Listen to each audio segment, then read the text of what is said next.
शिव मंदिर जाते हैं हम, शंकर के मंदिर जाते हैं, हमारी पड़ोसन शिव मंदिर जाती है, शंकर के मंदिर जाती है। हमने उसको बताया और उसके पशुपति व्रत सफल हो गए। हमने उसको बताया, उसका गर्भ ठहर गया। हमने उसको बताया, उसका ये काम हो गया। और हम शंकर के मंदिर जा रहे हैं, उसके बाद भी हमारा काम नहीं हो रहा। उसका कारण क्या? उस कारण को हमें पकड़ना, और वो कारण यहाँ बताया जाए। वो कारण यहाँ पर वर्णित, वो कारण यहां पर निश्चित किया गया। सिद्धि ने कहा, कार्तिकेय स्वामी यहां पर, कार्तिकेय बाबा यहां पर झूठा निर्णायक लेकर आए और झूठा पासा लेकर आए और खुद आकर खड़े होकर अपनी माता से कहते हैं, मां, पिताजी चौसर खेलना चाहते हैं। और माता और पिता को वापिस चौसर खेलने के लिए बिठा दिया। मां पार्वती, सासू मां हारने लगी। तब उनके हृदय में दुख हुआ, आंख में आंसू झलका। मां की आंखों में आंसू आए और बेटा खड़ा खड़ा देखता रहे तो वो पुत्र का भाव नहीं होता।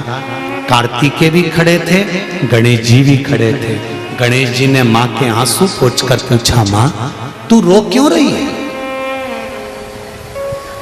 मां तेरे रोने का कारण क्या है? क्यों आंसू बहा रही हो? क्यों रो रही हो?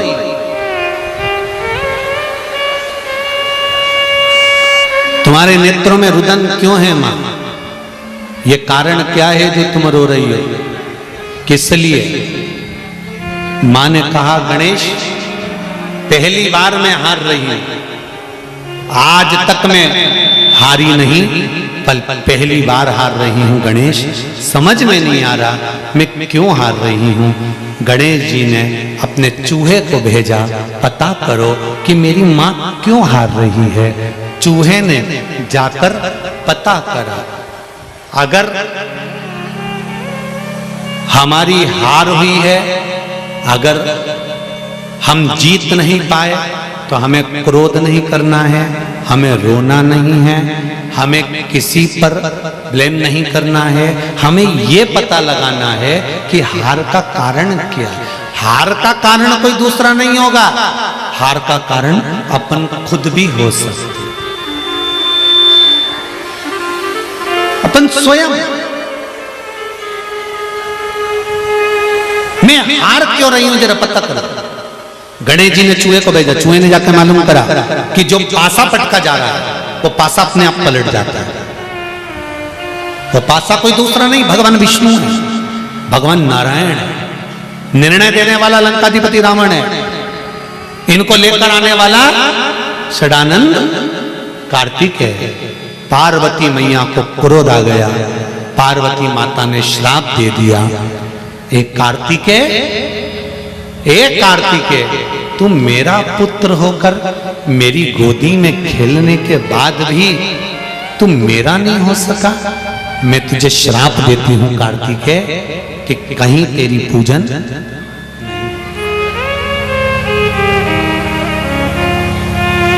तुम मेरा होकर मेरा नहीं हो सकता।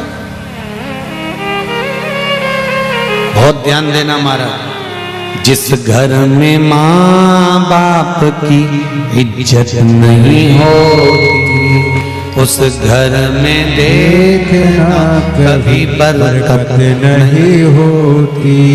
जहाँ माता पिता का आदर ना हो, जहाँ माता पिता का सम्मान ना हो, जहाँ बेटा अपने माता पिता को दुखी कर रहा हो, उस घर में बेटा लाखों का धन कमा लेगा तो भी सुखी नहीं रह पाएगा। जिसने माता पिता का आदर कर लिया वो सुखी है।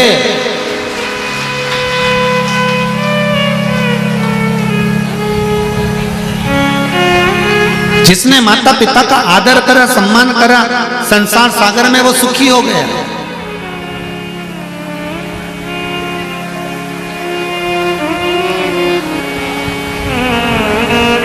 वल्ली देवी की आंख में से आंसू बह रहे। देवसेना भी रो रही है।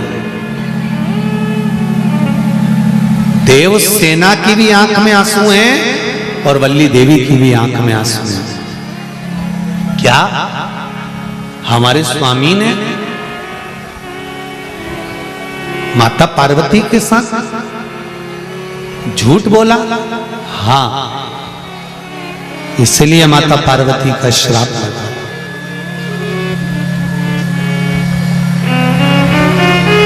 इस श्राप से मुक्ति कैसे मिलेगी? अगर जीवन में दुख लिखा हुआ है, तुम्हारे भाग्य में कष्ट लिखा हुआ है, माना तुम्हारे जीवन में दुख लिखा है, कष्ट लिखा है, तकलीफें लिखी है, बीमारी लिखी है, माना सारी दुनिया का दुख तुम्हारे ऊपर आ गया है, इस दुख का निवारण क्या होगा? पेट दुखेगा तो डॉक्टर को दिखाने के लिए जाओगे कि मेरा पेट दुख रहा है, तो डॉक्टर दवाई देगा। सिर दुखेगा, डॉक्टर के पास जाओगे तो डॉक्टर दवाई देगा। हाथ दुखेगा, डॉक्टर के पास जाओगे तो बताएंगे तो हाथ की दवाई देगा। ये हाथ दुखा, डॉक्टर के पास जाकर कहा। पांव दुखा, डॉक्टर के पास जाकर कहा। हमारे जीवन में अगर दुख का पहाड़ टूट पड़ा है, तकलीफें बढ़ती चली जा रही है, कष्ट आता चले जा रहा है, रोग बीमारी दुख बढ़ते चले जा रहा है, तो ये दुख मिटेगा कैसे? इस दुख को मिटाने वाला कोई दूसरा नहीं है, वो केवल एक देव अधिदेव महादेव है, जो दुख का निवारण कर सकता।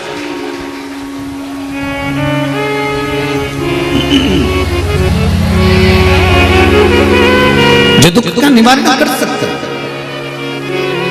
तो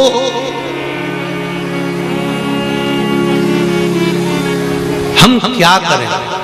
वल्ली देवी ने पूछा, देवसेना ने पूछा, हमें करना क्या है, हम क्या करें? तो कहा, देवाधिदेव महादेव की शरण में जा। अगर माता ने अगर क्रोध कर भी दिया है तो पिता अगर गले लगा लेते हैं तो माता को भी संतुष्टि हो जाती है। जब अपने पति का चेहरा प्रसन्न देखती है धर्म पत्नी, तो सारे श्राप भूलकर वर प्रदान कर देती है कि मेरा बेटा अपने पिता के गले तो लगा है, अपने पिता के गले तो लगा। महाराज अब वल्ली देवी ने पूछा क्या करना चाहिए, तो रिद्धि सिद्धि का एक शब्द बड़ा सुंदर था, आप देवाधिदेव महादेव की आराधना करो,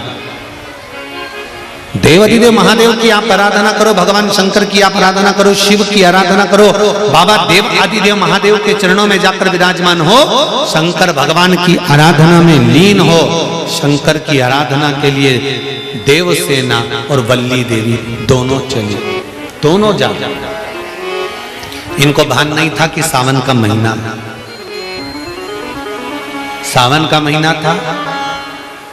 एक कलश वल्ली देवी ने लिया, एक कलश देवसेना ने लिया, एक शिवालय, एक मेरा ओगड़दानी मेरा शंकर, वल्ली देवी और देवसेना दोनों एक साथ जल समर्पित कर रही हैं। जल समर्पित करते हुए शंकर भगवान अभी प्रकट नहीं हुए, शिव अभी सम्मुख नहीं आया, शंकर भी सामने नहीं आया। आप आए नहीं और सुबह हो गई, मेरी पूजा की थाली धरी। कारण क्या है?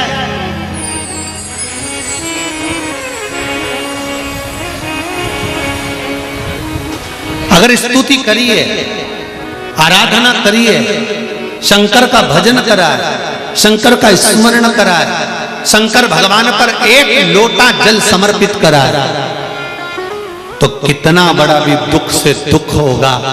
ये वल्ली देवी और देवसेना की कथा कहती है कि वे दुख मेरा देव अधिदेव महादेव काट देगा, ये निश्चित है। कैसा भी कबऊ चूके ना तेरा काम रे, भजले गोरापति को, गोरापति को भजले गोरापति को, कबऊ चूके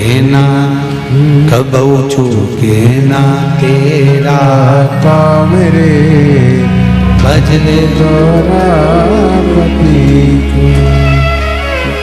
जिंदगी में अगर दुख आया है तो शिव की शरण जाना, शिव की शरण।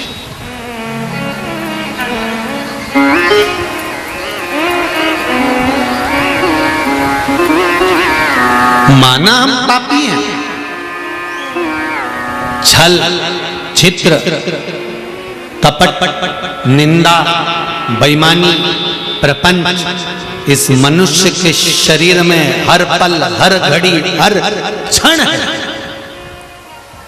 ऐसा कोई मनुष्य नहीं जो छल कपट बेईमानी प्रपंच झूठ आदि कादिक से दूर रह गए। माना हम इसमें फंसे होंगे, पर तेरी कृपा होगी ना, तेरी दया होगी ना, तो ये पाप की जो ये गठरी है, ये मनुष्य का शरीर, एक दिन इस गठरी को खोल कर तू पाप बाहर निकाल देगा और गठरी के अंदर जितने कपड़े हैं उसको धोकर साफ कर देगा। ये निश्चित, अगर तेरी कृपा होगी तो, अगर तेरी दया होगी तो।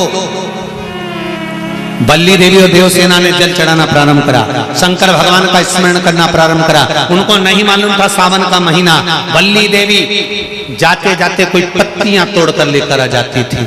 बल्ली देवी पत्तियां, क्योंकि बल्ली देवी एक आदिवासी राजा की पुत्री है।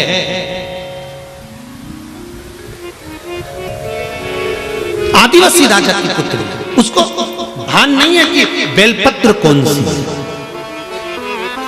फिर समझ लेना मेरी जीजियों, जितने लोग आस्था चैनल पर कथा सुन रहे हैं, जितने फेसबुक यूट्यूब पर सुन रहे हैं, अगर एक बात हमने पहले भी कही है, आज फिर कह रहे हैं, बेलपत्र तोड़कर शंकर भगवान को चढ़ाओ, मना नहीं है, पर एक प्रयास अपनी जिंदगी में जरूर करना कि बेलपत्र चढ़ाने का यदि आपको शौक है तो जीवन में एक बेलपत्री का वृक्ष भी लगाने का शौक रखिए, जिससे वो बेलपत्र का वृक्ष बड़ा हो। और बेलपत्र का वृक्ष जब बड़ा होगा, आप संसार में हैं नहीं हैं, हम संसार में हैं नहीं हैं, पर यदि बेलपत्री का वृक्ष रहेगा, आपके द्वारा लगा हुआ वृक्ष रहेगा, उसमें से कोई बेलपत्र तोड़ कर जब वो बड़ा हो जाएगा, उसमें से बेलपत्र तोड़कर कोई शंकर भगवान को चढ़ाएगा, तो जिसने बेलपत्री का पौधा लगाया है उस बेलपत्र चढ़ाने का फल उसके भी खाते में चला जाएगा और उसकी भी जिंदगी संवर जाएगी। इसलिए बेलपत्र चढ़ाओ, मना नहीं है, पर बेलपत्र का एक पौधा अपने बगीचे में, आसपास में, मोहल्ले में, जहां तुम्हें मौका मिल जाए वहां जरूर अवश्य।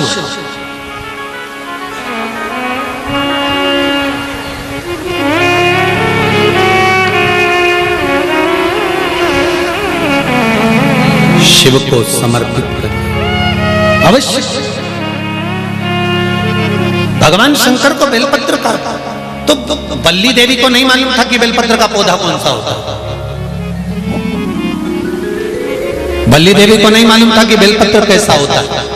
बल्ली देवी आदिवासियों राजा की पुत्री थी, गई पेड़ की पत्तियां तोड़ लाई, वृक्ष की पत्तियां लाई, शंकर भगवान को समर्पित कर, फिर गई, फिर पत्तियां तोड़ के लाई, शंकर भगवान को समर्पित कर, फिर गई, फिर तोड़ कर लाई, शंकर भगवान को समर्पित कर। शिवरात्रि के दिन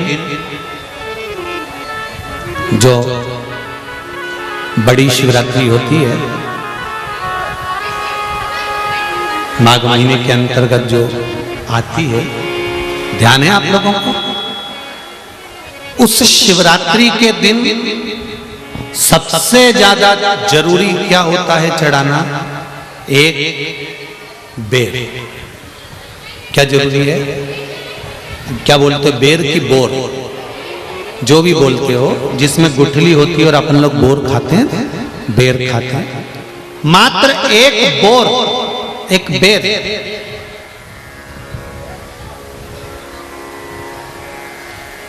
महाशिवरात्रि के दिन समर्पित किया जाता है। क्यों करते हैं? कि घर में जितने सदस्य रह रहे हैं उतने सदस्य को जिंदगी में कभी कोई ऐसी बीमारी ना हो और हमारे घर में रहने वाले सदस्य की अकाल मौत ना हो। उसके लिए मात्र एक बेलपत्र की जगह एक बेर भी समर्पित कर देते हैं तो अकाल मृत्यु टल जाती है, अकाल मौत टल जाती है।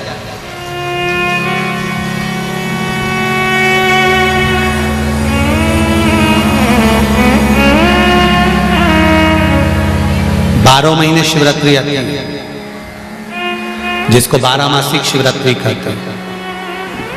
हम कई लोगों से कहते हैं अगर जिंदगी में ज्यादा नियम नहीं ले सकते तो एक नियम ले लो, और उसका फल क्या होता है ये मात्र 3 महीने की शिवरात्रि कर कर देख लो। केवल 3 महीने की शिवरात्रि, ज्यादा कुछ नहीं कर सकते। हर महीने शिवरात्रि आती है। प्रत्येक शिवरात्रि के दिन 3 जगह पर दिया लगाना प्रारंभ कर दो। पहला, बेलपत्री के वृक्ष के नीचे। दूसरा, शंकर भगवान के मंदिर पर। तीसरा, आंवले के वृक्ष के नीचे। केवल ये 3 जगह पर दिया लगाना चालू कर दो। कौन से दिन? हर महीने की जो शिवरात्रि आती है, मासिक शिवरात्रि जो आती है, आप 12 महीने का नियम बनाओ कि मैं 12 महीने की शिवरात्रि का व्रत करूं ना करूं। मैं शंकर के मंदिर में 12 महीने जो शिवरात्रि आती है उस शिवरात्रि का नियम लेती हूं कि शिवरात्रि के दिन मैं दिया लगाने 3 जगह पर जाऊंगी। पहला, बोलते जाओ जम के, बेलपत्री के नीचे। दूसरा, शंकर भगवान के मंदिर में या शिव मंदिर की चौखट पर। तीसरा, आंवले के वृक्ष के नीचे। ये 3 जगह पर आप प्रणाम कर कर, झोली पसार कर बाबा देवाधिदेव महादेव, माता लक्ष्मी और पार्वती के नाम से दिया लगाना प्रारंभ कर दीजिए। 3 महीने की शिवरात्रि पूरी हो, ये निश्चित है अगला पत्र आपका इस जगह पर मिलेगा कि बाबा ने मेरा ये कार्य किया। ज्यादा कुछ नहीं कर सकते तो 12 महीने की शिवरात्रि आती है, उसका स्मरण करो।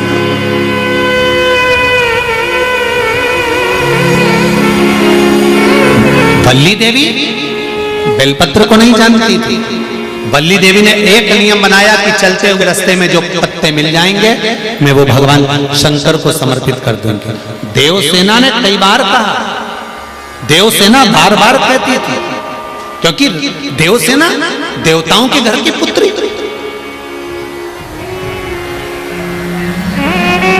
इसने बार बार कहा, अरे वल्ली, ए वल्ली देवी, ए वल्ली, तू ये क्या करती है? ये तुझे मालूम नहीं कि बेलपत्र होता कैसा है? तू पेड़ों की पत्तियां तोड़कर लाकर भगवान शंकर को समर्पित कर देती है, तो पत्तियां लाकर चढ़ा देती है। ये श्रेष्ठ है, ये श्रेष्ठ है। घर में रोटी कैसी बनी है, सब्जी कैसी बनी है, अच्छी बनी कि बुरी बनी? घर में पूरा परिवार है, तुम्हारा पति भी है, तुम्हारी ननंद भी है, तुम्हारी देवरानी भी है, तुम्हारा जेठानी भी है, जेठ भी है, जेठ के बच्चे भी हैं, देवरानी के बच्चे भी हैं, सास भी है और ससुर भी है। पूरे परिवार में वो कौन सा सदस्य होता है जो भोजन में कभी ऐब नहीं निकालता? वो घर का केवल एक सदस्य होता है और वो घर का ससुर होता है। वो कभी भोजन में ऐब नहीं निकालता। बहू ने लाकर रखा, उसने खा लिया। पास में सास बैठी है, वो मुंह सड़ा रही है।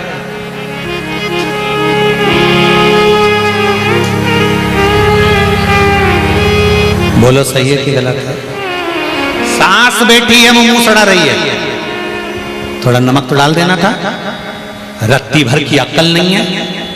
6 साल हो गए शादी को, पर ध्यान तो हो। दिन भर मोबाइल में लगी रहती है। ऐसा भोजन बना के लाई है, कम से कम रोटी में थोड़ा सा घी लगाना था, ऐसा कर देना था। भोजन में खोट सब देख लेंगे। पति भी कह देगा नमक कम है, बच्चे कह देंगे मम्मी मिर्ची बहुत है, देवरानी कह देगी मैं बनाती तो अच्छी बनाती, जेठानी कह देगी तुझे कुछ नहीं आता। सब एक दूसरे के भोजन में ऐब देख लेंगे। सास भी ऐब देख लेगी, और ससुर कभी ऐब नहीं देखता। जैसा ला कर दिया वो स्वीकार कर लेता है, प्रेम से आनंद से, कभी नहीं कहता। उसको जो मिला उसमें स्वीकृति है।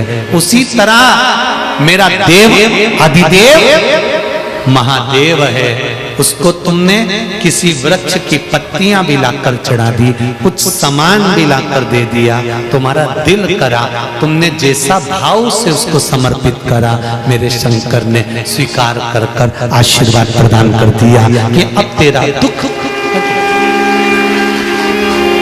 अब तेरा दुख कट गया, अब तेरा दुख समाप्त हो गया, अब तेरा दुख नहीं। वल्ली देवी पत्तियां तोड़कर लाकर शंकर भगवान को चढ़ा रही है। देवसेना बेलपत्र मंगवाकर शंकर भगवान का अभिषेक कर रही है।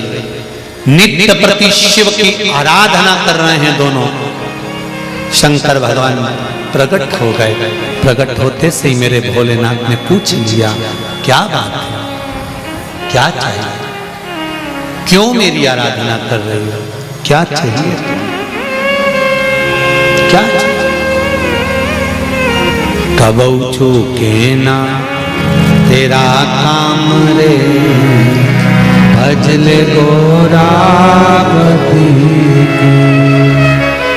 गोरा पति को, भजले गोरा पति को, गोरा पति को भजले गोरा पति को, कबऊ चूके ना तेरा काम रे, भजले गोरा पति को। जिस भाव से आप शंकर भगवान को रिझाएंगे, जिस भाव से आप शिव जी की आराधना करेंगे, जिस भाव से आप शंकर भगवान की आराधना में डूबेंगे, शिव उसको स्वीकार करेगा।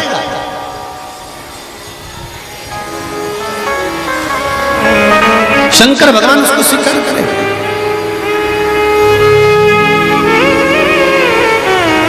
अच्छा देखिए, एक और बात का स्मरण करिए। दक्ष प्रजापति का सिर कटा, काय का मुंह लगाया, जम के बोलो जरा, बकरे का मुंह लगाया। कभी बकरे को हिंदी बोलते देखा है? अंग्रेजी, संस्कृत, तमिल, मराठी, गुजराती, तेलुगु बोलेगा नहीं। फिर दक्ष प्रजापति को बकरे का मुख लगा, और बकरे का मुख लगने के बाद दक्ष प्रजापति ने शंकर भगवान की आराधना करी, शंकर जी की आराधना करी, और शंकर भगवान ने आकर दक्ष प्रजापति को वर प्रदान करा, दक्ष प्रजापति को वर दिया। तो भगवान देव अधिदेव महादेव ये नहीं जानते कि तुम कौन सी भाषा बोल रहे हो। देव अधिदेव महादेव तो केवल इतना जानते हैं कि तूने दिल से मुझे पुकारा है, तो मुझे तेरा यह कार्य कर कर जाना है। देव अधिदेव महादेव को तुम्हारी भाषा से मतलब नहीं पड़ता। देव अधिदेव महादेव को केवल इतना मतलब पड़ता है कि तूने दिल से कैसे, तूने बुलाया कैसे, अंत समय प्रभु आना पड़ेगा, वचन दिया तो निभाना पड़ेगा। आए ना आए प्रभु कुटुंब कबीरा, अंत समय प्रभु आना पड़ेगा। अंत समय तुझे आना है। हम नहीं जानते स्तुति, हम नहीं जानते प्रार्थना, हम नहीं जानते कि मंत्र क्या है, साधना क्या है, ध्यान लगाना क्या है, हमें नहीं मालूम। हमें तो इतना मालूम है कि हम प्रार्थना करना जानते हैं, आपके चरणों में बैठकर आपको नमन कर कर अपने दिल की बात आपसे कहना जानते हैं। इससे ज्यादा कुछ नहीं जानते, हम इससे ज्यादा कुछ नहीं जानते। केवल अपने हृदय की बात आपसे कह सकते, आपसे बोल सकते, आपके चरणों में जाकर कह सकते। तेरे मंदिर में आना मेरा काम है, मेरी बिगड़ी बनाना तेरा काम। हम आ गए, आगे मर्जी तेरी। शिव जी प्रकट हो गए। शंकर भगवान ने प्रकट होते से पूछा, क्या बात है? वल्ली देवी, देवसेना, क्या बात है, क्या चाहिए? वल्ली देवी की आंख से आंसू बह रहे थे, देवसेना रो रही थी। श्रावण का महीना था, शंकर भगवान का अभिषेक वल्ली देवी और देवसेना जल से तो कर रही थी, पर नैनों के जल से भी शंकर का अभिषेक हो रहा था। शिव जी ने, ससुर ने पूछ लिया, क्या बात है, क्यों रो रही हो, क्या हुआ? गणेश जी का पूजन होता है पर कार्तिक स्वामी का नहीं। शंकर भगवान ने कहा, चिंता मत करो, मेरा वर है। तुम दोनों देवियों ने अलग अलग स्तुति करी है, अलग अलग पृथक पृथक पूजन करी है, इसलिए कार्तिकेय स्वामी की पूजन भी पृथक पृथक स्थान पर ही होगी, सब जगह नहीं। ध्यान देना जरा, इस कथा से 3 चीजें निकालेंगे अपन जो आपके जीवन में पूजन करते समय गलती ना हो सावन महीने। और ध्यान लगाकर सुनोगे तो आनंद आएगा और आपका जीवन सार्थक। 3 चीजें इस कथा में से निकालना। पहला, लोटे का जल इसने चढ़ा दिया, दूध इसने चढ़ा दिया, शहद इसने चढ़ा दिया, शक्कर इसने चढ़ा दिया। ये पंचामृत स्नान अलग अलग हाथ से हुआ, किसी ने कुछ चढ़ाया, किसी ने कुछ चढ़ाया। तो शास्त्र कहता है वर भी पृथक पृथक भाग में बट गए। बहुत ध्यान देना इस कथा से। सावन के महीने में हो सकता है आपसे और हमसे कुछ गलती हो जाए। जब हम पूजन करने बैठते हैं तो अगर पति जल चढ़ा रहा है तो पत्नी उसका स्पर्श कर कर चढ़ा ले, मना नहीं, मना नहीं। पर पंचामृत स्नान अगर ब्राह्मण देवता करा रहे हैं, पति जल चढ़ा रहा है, पत्नी दूध चढ़ा रही है, पति शहद चढ़ा रहा है, पत्नी शक्कर चढ़ा रही है, ये पृथकता हो।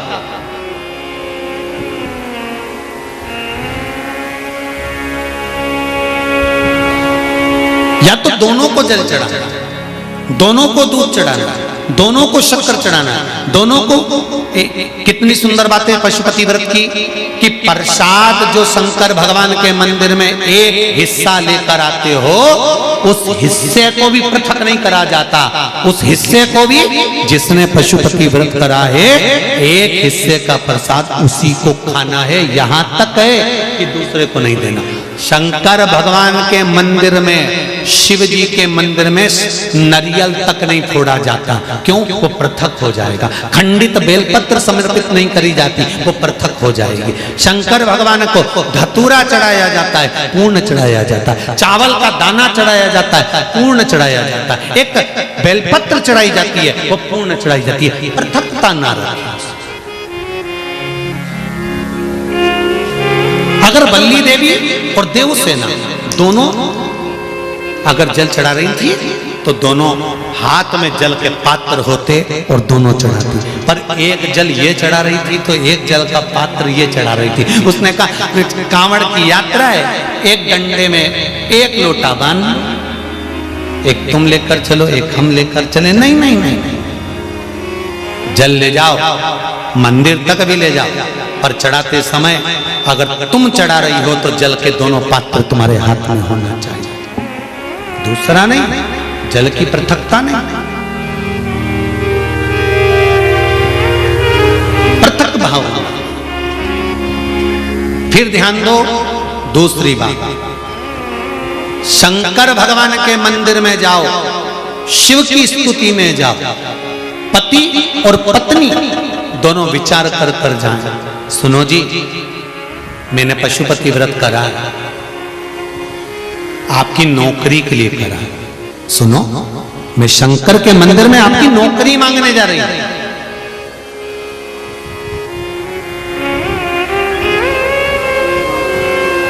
मैं नौकरी मांगने जा रही हूं।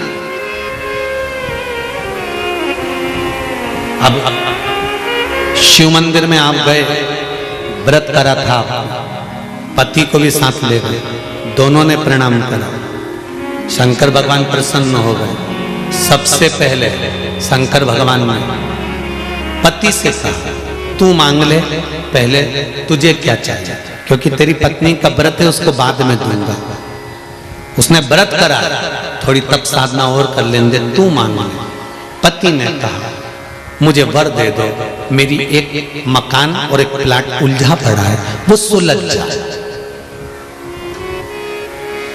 शंकर भगवान ने पत्नी से कहा, अब तू मांग ले। पत्नी कहने लगी, मैंने इनकी नौकरी के लिए मांगा था। शंकर भगवान ने कहा, तूने नौकरी के लिए मांगा था, पर तेरा पशुपति व्रत जब तूने प्रारंभ करा था, तेरे मन में भाव आया था कि नौकरी मिले और मैं और मेरे पति दोनों शंकर की धोख लगाने के लिए जाएं, और भगवान के सामने जब हम झोली पसार के मांगे तो एक जैसा हमारी कामना पूर्ण कर देना। अब तेरे पति ने प्लाट का भाव मांग लिया और तू नौकरी मांग रही है, दोनों में पृथकता हो। फिर निवेदन करेंगे, शंकर के मंदिर में जाकर पति को बता देना कि मैं शंकर के मंदिर जा रही हूं और मेरी आराधना का कारण ये है, और उस आराधना के कारण ही मैं आपकी नौकरी के लिए, आपके व्यापार के लिए, आपके व्यवसाय के लिए, आपके लिए मैंने ये करा, और इसीलिए मैं पशुपति व्रत कर रही हूं, और मुझे पूरा विश्वास है शंकर भगवान मेरी मनोकामना पूर्ण करेंगे। तो दोनों जाएं और दोनों प्रणाम करें, तो दोनों के प्रणाम करते समय वर भी एक हो कि भगवान नौकरी लगा देना, प्रभु सुन लेना मेरे दाता, तेरी कृपा। श्रावण का पहला दिन और सुयशा नंदी को बिना बताए, नंदीश्वर को बिना बोले, नंदीश्वर को, नंदी को सुयशा ने पहले ही कह दिया था कि श्रावण लगते ही मैं शिवलिंग का निर्माण करूंगी और उसका पूजन करूंगी।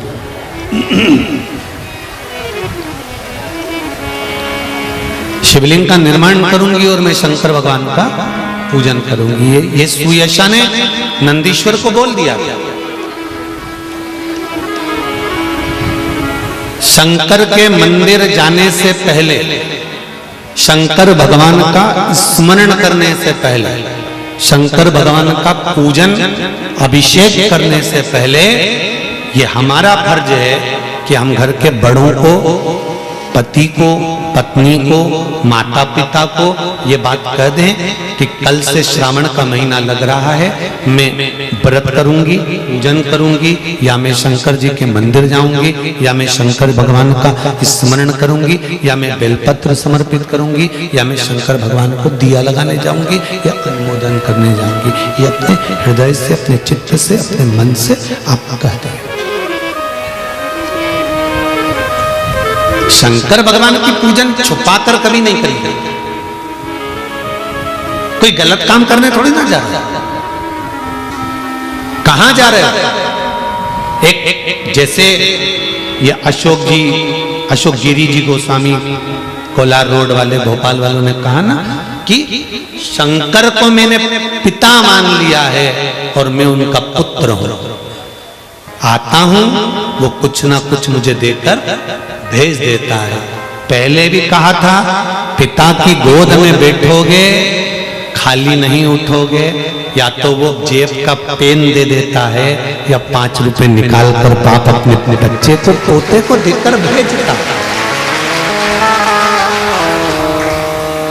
अपने पोता पोती को दादा भी गोदी से ऐसे ही नहीं उठा देता।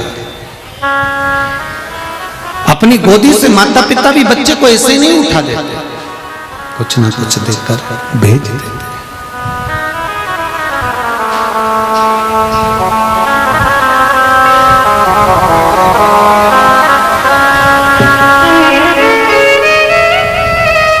शंकर भगवान की आराधना छुपाकर नहीं करी जाती, बता दो सबको। श्रावण का महीना चल रहा है, मैं शंकर जी के मंदिर जाऊंगी। परिवार वाले कहेंगे पहले तो 1 लोटा लेके जाती थी, अब 2। कह देना वो सियोर वाला पगला है ना, किसी ने बताया, ठीक है।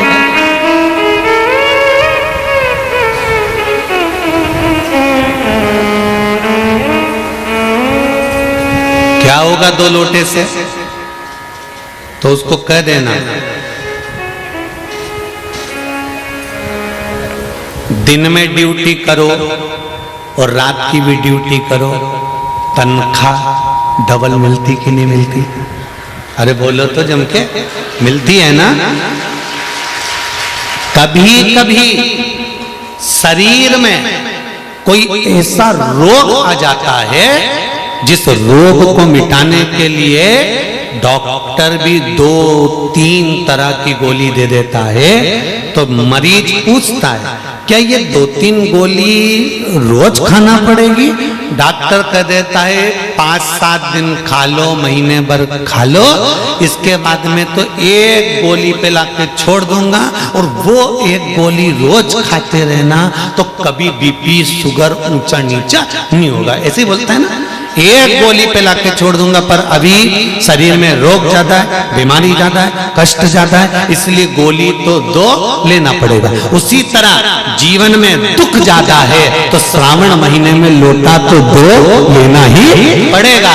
जब रोग मिट जाए, कष्ट मिट जाए, तकलीफ समाप्त हो जाए, दुख चले जाए, तकलीफ चले जाए, कष्ट चले जाए, दुख चले जाए, रोग चले जाए, बीमारी चले जाए, जब तकलीफें हट जाए, तब 1 लोटा जल लेकर आप शिव मंदिर की ओर जा सकते हो। तब आप भगवान शंकर के पास जा सकते हो।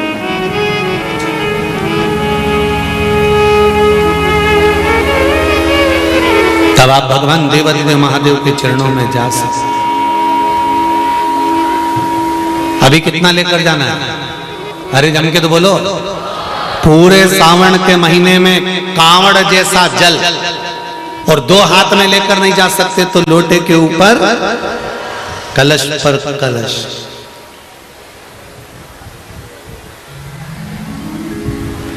मत्थे पे मटकी मटके ते जाए, तो ना झारी पर भी झारी, डबल 2-2।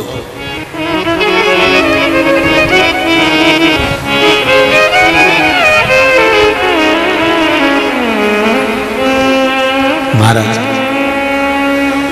परिवार वालों से छुपाना नहीं है, कि हम शंकर भगवान की कैसी आराधना कर रहे हैं। परिवार वालों को बताकर जाना कि हम शंकर भगवान के मंदिर जा रहे हैं। परिवार वालों को बताकर जाना कि मैं महाकाल राजा के दर्शन करने जा रहा हूं। परिवार वालों को बताकर जाना कि मैं काशी विश्वनाथ का दर्शन करने जा रहा हूं। परिवार वालों को बताकर जाना कि मैं शिव का स्मरण करने जा रहा हूं। छुपा कर नहीं।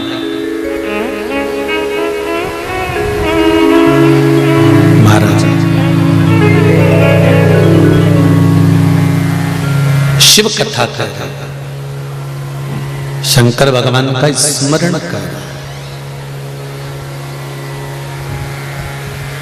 सुयशा नंदी को बताकर नहीं गई। हाँ, एक दिन पहले नंदी को कह दिया था कि मैं श्रावण का महीना लगते ही शिवलिंग का निर्माण करूंगी, उसका पूजन करूंगी, उसकी आराधना करूंगी, उसकी चाकरी करूंगी। और मैं चाहती हूं ये आराधना, ये चाकरी मैं अपने लिए नहीं कर रही। सुयशा किसके लिए कर रही है? नंदीश्वर के लिए। पति एक बात को समझ जाए, धर्म पत्नी चतुर्थी का व्रत खुद के लिए नहीं कर रही है। धर्म पत्नी छठ का व्रत खुद के लिए नहीं कर रही है। धर्म पत्नी हरतालिका तीज, छोटी तीज, बड़ी तीज का व्रत खुद के लिए नहीं कर रही है। धर्म पत्नी अगर कोई व्रत तप साधना कर रही है तो वो अपने पति के लिए कर रही है कि उसकी उम्र बढ़े और वो जीवन में आगे बढ़े, उसको यश की प्राप्ति, उसे यश। महाराज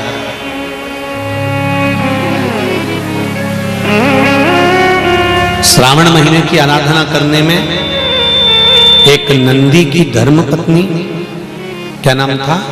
सुयशा, और दूसरी भगवान शंकर की बहू देवसेना और वल्ली देवी। कौन सी देवी? वल्ली। देवसेना और वल्ली देवी कार्तिकेय महाराज की धर्म, कार्तिकेय महाराज ये दो, और एक सुयशा महाराज। चलिए पार्थिव शिवलिंग का निर्माण करा, पूजन करी, आराधना करी, और पूजन आराधना कर कर सुयशा भगवान शंकर से रोज प्रतिदिन प्रार्थना करती है, प्रतिदिन प्रार्थना करती है, प्रतिदिन निवेदन करती है, प्रतिदिन चरणों को नमन कर कर विनती करती है, प्रतिदिन। शंकर भगवान के मंदिर में श्रावण महीने में अगर जल चढ़ाने के लिए जाओ, वापिस जब लौट कर आ रहे हो उस समय पर शंकर भगवान को एक बार पीछे से मुड़कर देख कर फिर विनती कर कर वापिस चल दो। वापिस एकदम जल चढ़ाया, कलश लिया, धड़ धड़ धड़ धड़ धड़ धड़ घर के साइड नहीं जाना है। जाते जाते भी एक बार फिर उससे निवेदन करते हुए चले जाना कि बाबा तेरी शरणागति में आकर पड़ी हूँ, तेरे चरणों में आकर पड़ी हूँ, तू कृपा करेगा, तू दया करेगा, तेरी कृपा होगी तो मैं पुनः फिर तेरे मंदिर में आकर विराजमान होंगी, तू कृपा करेगा तो तेरी कृपा बिना न हिले एक भी लेते श्वास, तेरी कृपा से तनो तनो। तेरी कृपा होगी तो ये कार्य होगा।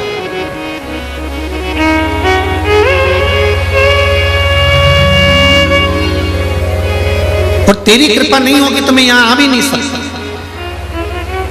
ये तेरी करुणा से मैं यहां पहुंची हूं, तेरी दया से मैं यहां आया हूं और तेरे बल पर यहां पहुंचा, तेरे बल पर। महाराज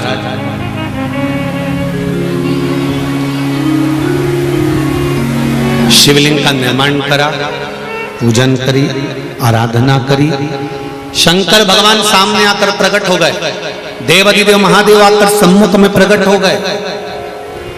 और जैसे ही श्रावण के पहले दिन से जो आराधना करते करते करते करते करते करते करते करते भगवान शंकर का पावन अवसर आया, शिव जी प्रकट होकर कहते हैं, अरे ये सुयशा, जब तेरा पति नंदी मेरे साथ में रहता है, सुयशा तेरा पति नंदी मेरे साथ में विराजमान है, मेरे साथ रह रहा है, तो तूने किस कामना से मेरी आराधना करी? कामना क्या है? उनको बढ़ा दो भाई, कामना क्या है ये बताओ।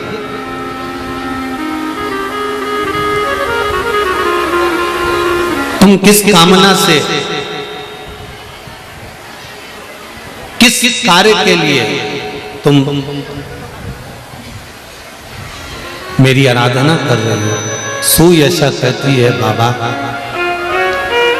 मेरा पति नंदीश्वर आपके साथ हर पल हर घड़ी साथ रहता है, बस एक कृपा कर दो। क्या कृपा ये कर दीजिए कि मेरे पति को आपके शिवालय में स्थान दे दीजिए।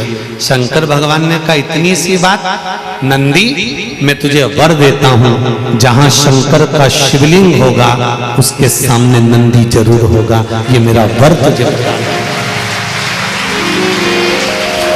श्रावण के महीने में चढ़ाया गया जल कभी खाली नहीं जाता, जी जी याद रखना।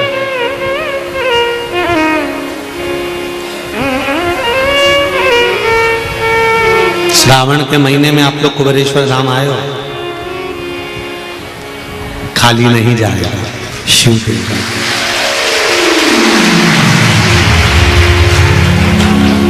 एक लोटा जल भरकर आपने कुबेरेश्वर बाबा को चढ़ाया है, एक लोटा जल भरकर आपने कंकर शंकर को समर्पित करा है, एक लोटा जल भरकर भगवान शंकर को समर्पित कर कर जा रहे हो, तो ये अंदाजा लगा कर रखना कि खाली नहीं जाएगा।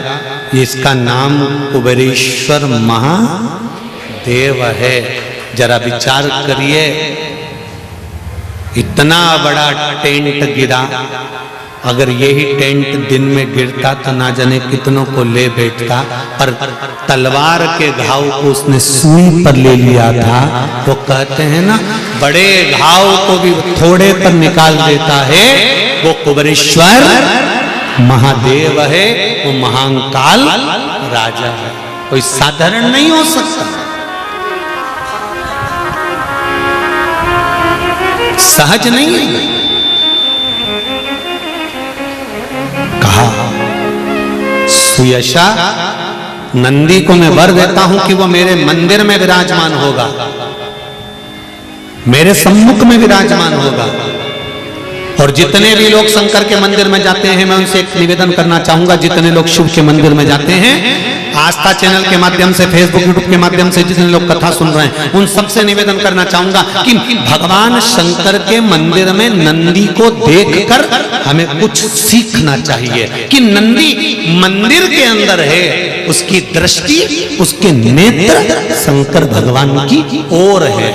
तो मंदिर जाने वालों को नंदी सीख देता है कि जब भी मंदिर में आओ, मेरे जैसे आना, जैसे मैं शंकर को देखता हूं उसी को देखकर जाना, संसार को नहीं। नंदी सीख देता है कि मेरे जैसे बनना मंदिर में आने के बाद। शंकर के मंदिर से, शंकर के शिवालय से, मेरे भोलेनाथ के मंदिर से सीख मिलती है कि नंदी शंकर भगवान को ताकता रहता है, देखता रहता है। कभी तुमने किसी नंदी का फोटो नहीं देखा होगा जो भगवान शंकर सामने है और नंदी यूं मुड़ के देख लिया, देखा?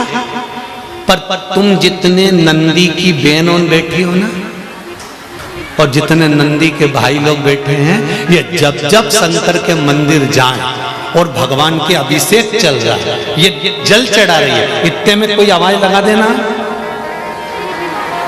नमामि शंकर निर्वाण रूपम।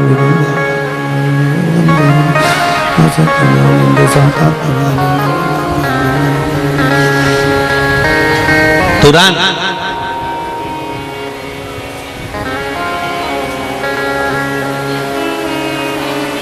और अगर नंदी ऐसा करता तो शंकर भगवान के मंदिर में जो नंदी है वो ऐसा करता तो तुम जल चढ़ाने आई और तुमने घंटी बजाई और बजाते से नंदी पीछे पलट के देख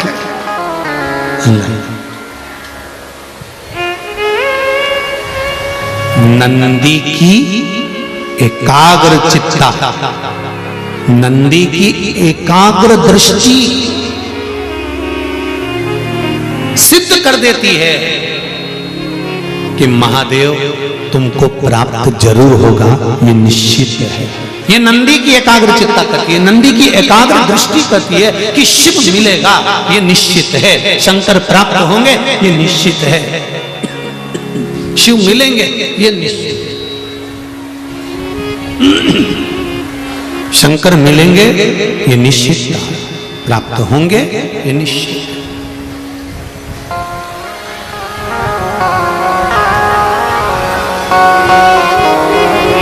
तो शिव मंदिर में जाकर क्या करना है? पलट के देखना है? नहीं। अभी आपको कथा में कहा था कि शंकर जी को जल चढ़ाने के बाद जब तुम निकल कर जाओ तब शिव को पलट कर देते। क्यों? हो सकता है पूजन करते समय, जल चढ़ाते समय, आराधना करते समय, दिया लगाते समय, भगवान को भोग लगाते समय हमको थोड़ा सा अहंकार आ गया हो कि मैं आती हूँ, पोछा लगाती हूँ, कितनी गंदगी करके रखते हैं सब, वो तो मैं नहीं आऊँ तो पोछा ही नहीं लगे, मैंने साफ करा, मैंने दिया उठाकर रखा, मैंने बेलपत्री उठाकर रखी, मैंने ये कार्य किया। नहीं, तुमने यह कार्य नहीं करा। शंकर भगवान ने अपनी सेवा के लिए तुमको छांट कर रखा। इसका अहंकार नहीं होना चाहिए, इसका गौरव उत्पन्न होना चाहिए।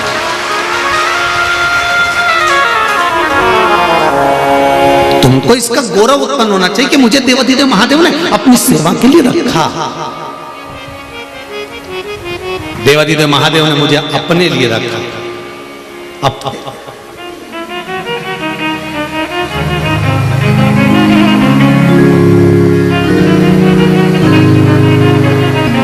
महाराज नंदी से सीख लो। जितने लोग बाहर खड़े हैं, पानी आ रहा है, आपसे निवेदन है। भगवान शंकर के शिवालय में, शंकर भगवान के मंदिर में स्थापित करवा देती है वो धर्मपत्नी सुयश। धर्मपत्नी सुयश।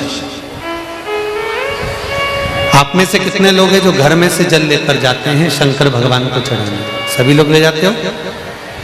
जब घर के मटके में से, परिंडे में से, बाल्टी में से, टंकी में से, घर के हंडे में से जब एक लोटा जल लेकर जाते हो ना, उस समय पर आपके मन में ये भाव प्रकट होना चाहिए कि हमारे घर में हम देवाधिदेव महादेव को जल चढ़ाने के लिए जा रहे हैं। हे शिव शंकर, अगर घर में पितृदोष है, कालसर्प दोष है, वास्तु दोष है, या मेरे घर के अंदर कोई भी दोष है, एक लोटा जल जब मैं आप पर समर्पित करूं तो मेरे देवाधिदेव महादेव हमारे घर के सारे रोग, दोष, बीमारी, कष्ट को दूर कर देना और तेरे चरणारविंद का जल देकर हमारे घर को पवित्र कर दे। तेरे चरणों का जल हमको प्राप्त हो जाए, जिससे हमारा जीवन सार्थक हो जाए। घर से जल लेकर जाओ तो ये कहकर जाओ कि हमारे कुछ दोष होंगे पूर्व के, कुछ पाप कर्म होंगे पूर्व के, वो तेरे दरवाजे पर जल चढ़ाने से मिट जाएंगे। जब वहां से आओ तो थोड़ा सा जल लाते हो साथ में, थोड़ा सा जल कलश में 2 बूंद 4 बूंद जो भी तुम लेकर आते हो, वो लाकर घर में छींटते हुए प्रवेश करो। क्यों? क्योंकि हमारे घर का कोई दोष होगा, बाबा को जल चढ़ाने से वो मिट जाएगा, और बाबा के चरणार बिंद का जल लाकर घर में छींटने से लक्ष्मी और वैभव बढ़ जाएगा। ये उसकी कृपा से है, ये उसकी दया से है, ये उसकी करुणा से है। महाराज, श्रावण का महीना चल रहा है। सावन के महीने में कार्तिकेय महाराज की धर्म पत्नी देवसेना और वल्ली देवी, कौन कौन है? जम के बोलो जरा। देवसेना और वल्ली देवी।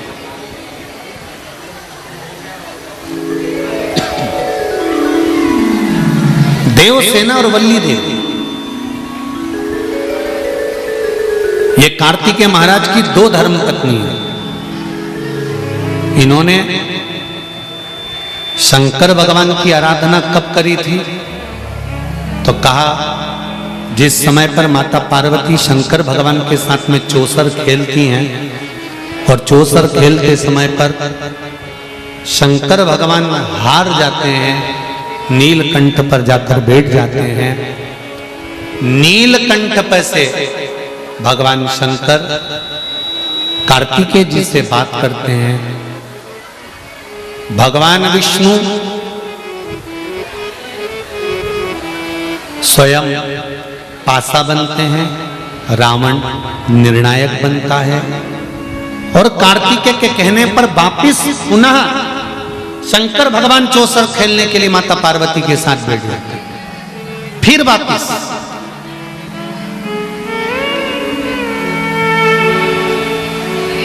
और शंकर भगवान जब माता पार्वती के साथ चौसर खेलने वापिस बैठते हैं, पुनः विराजमान जब हो जाते हैं, फिर बैठ जाते हैं। तब पार्वती मैया जब हारती हैं, तो पार्वती जी के मन को यह लगता है कि हारने का कारण क्या है।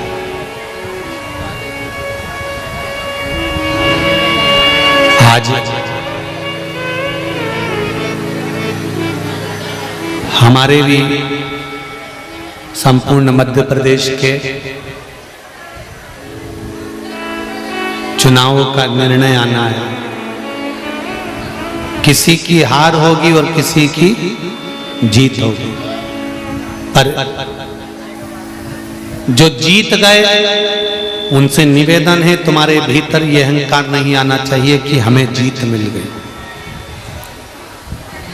और जो हार गए उनके भीतर यह भाव प्रकट नहीं होना चाहिए कि आंख में आंसू भर जाएं या विचार करा जाए कि क्यों हारे। हारने का कारण ढूंढना है कि कारण क्या है, कि जो हमारी हार हुई उसका कारण क्या है,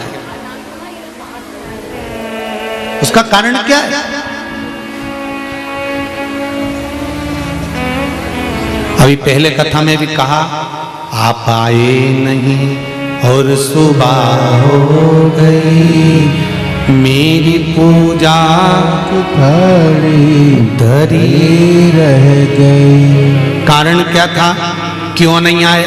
हम शंकर जी के मंदिर जाते हैं, हम जल चढ़ाते हैं, हम पशुपति व्रत करते हैं, हम शंकर भगवान को बेलपत्र समर्पित करते हैं, हम शंकर भगवान को चावल का दाना समर्पित करते हैं, हम शंकर भगवान की आराधना करते हैं। इसके बाद भी शंकर भगवान हमारी क्यों नहीं सुन रहा? और जैसा तुम करते हो वैसा की वैसे तुमने अपने रिश्तेदार को बताया, वैसा की वैसे पशु प्रतिव्रत तुमने दूसरे को बताया, वैसा की वैसे नियम तुमने दूसरे को बताया, और दूसरे ने करा और उसका हो गया, और तुमने करा नहीं हुआ, उसका कारण क्या? जीतने की कतार पर थे, हार गए, कारण क्या?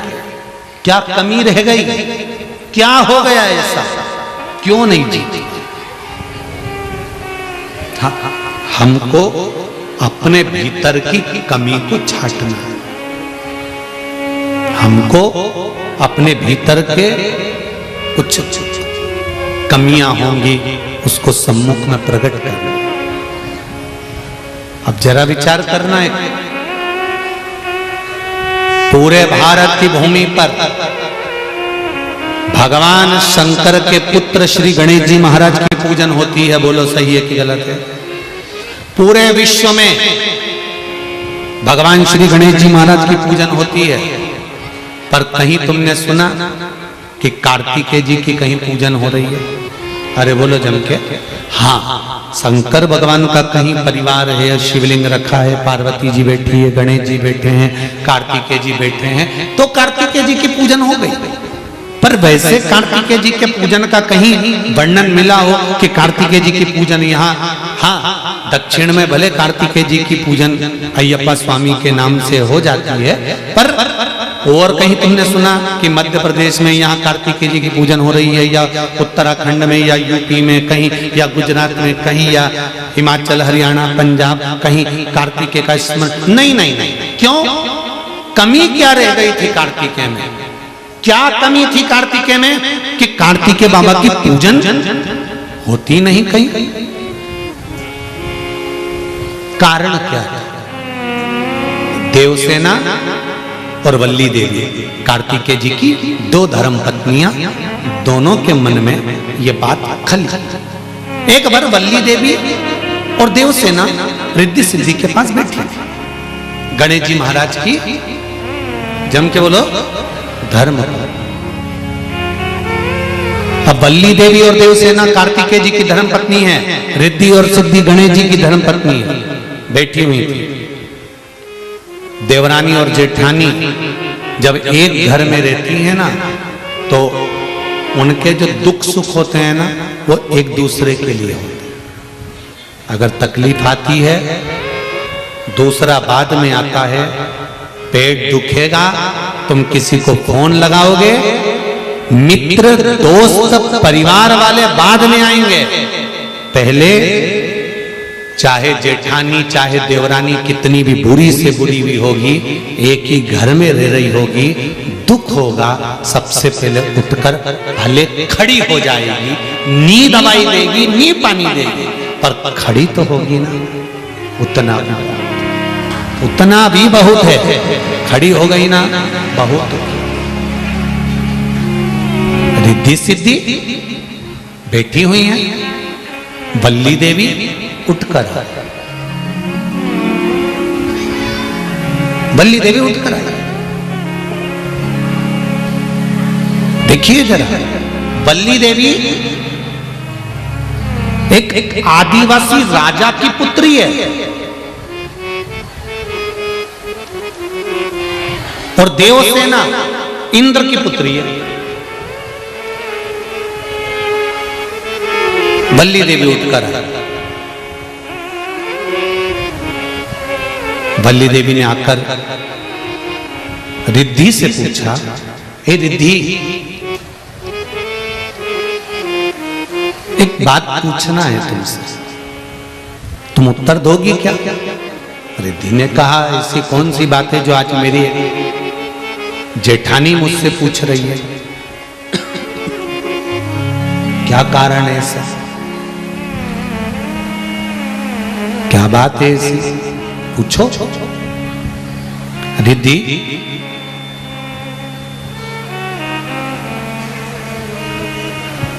संपूर्ण विश्व में तुम्हारे पति श्री गणेश जी की पूजन होती है, और मेरे पति षडानंद कार्तिकेय की पूजन नहीं होती।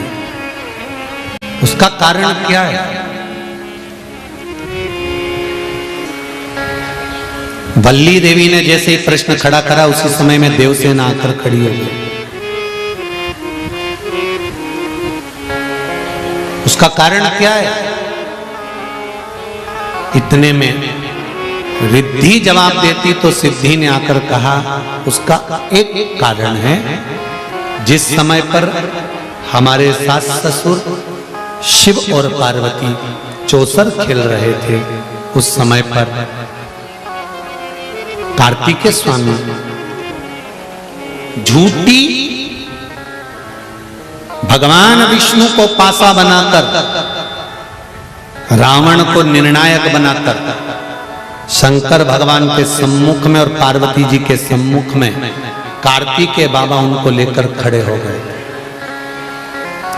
ये जो झूठा झूठा पासा बनाया गया, ये किसी दूसरे ने नहीं बनाया था, कार्तिकेय स्वामी ने बनाया था।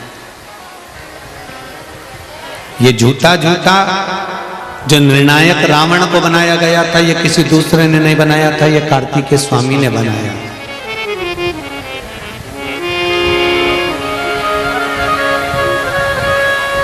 क्या कारण है, उस कारण को जानना बहुत जरूरी। जब हमको कुछ मिल गया तब हमको अंदाजा लगा कि यहां से हमें प्राप्त हुआ है।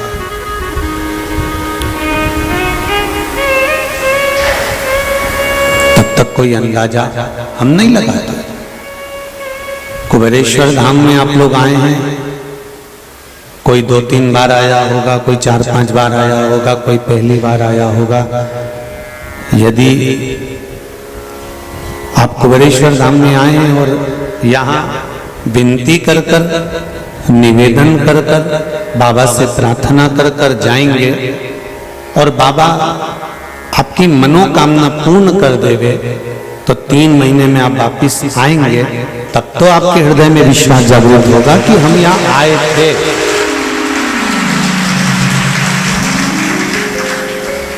तब तो विश्वास जागेगा कि हम यहाँ पहुंचे थे और बाबा ने हमारी सुनी। और आए चले गए, इसीलिए कहते हैं एक होती है प्रार्थना और एक होता है ध्यान।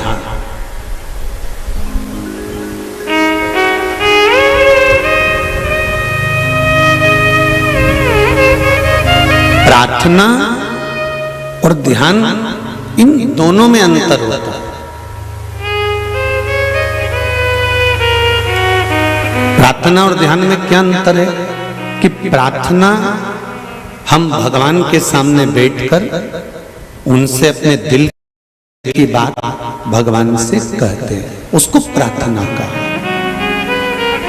अपने मन की बात को भगवान से कह देना, ये प्रार्थना। और ध्यान किसको कहा गया? संसार सागर से मन को हटाकर बैठना और भगवान से ये दिल को जोड़ने का प्रयास करना, तार जोड़ने का प्रयास करना, इसको ध्यान कहा गया।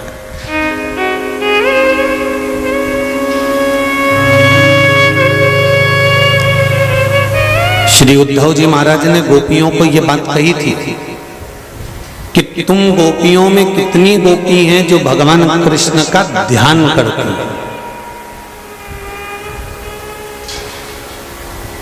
आप में से कितनी गोपियां हैं जो भगवान कृष्ण का ध्यान करती हैं? तो गोपियां हाथ जोड़ के बोली, ध्यान लगाने तो बैठती हैं पर हमारे घर का मक्खन लेके वो चले जाता है।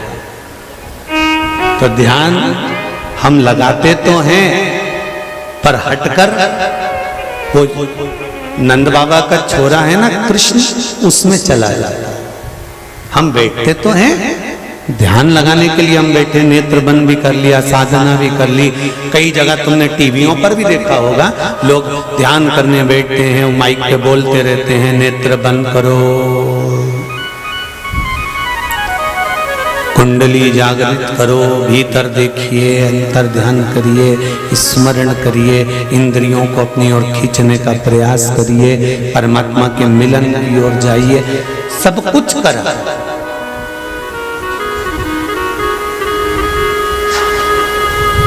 प्रार्थना और ध्यान में अंतर केवल एक है। प्रार्थना में भगवान के सामने बैठकर अपने दिल की बात कही जाती है और ध्यान में भगवान भले सामने ना हो, बैठकर इस हृदय के तार को संसार से हटाकर परमात्मा की ओर ले जाया जाता है। तो गोपियां कहती हैं, हम बहुत प्रयास करते हैं इस मन को परमात्मा तक ले जाने का, पर नंद बाबा का छोरा हमारे ध्यान लगाने ही नहीं देता। तो उद्धव जी ने कहा, फिर तुम क्या करती हो? तो भगवान कृष्ण की बात को गोपियों ने कहा।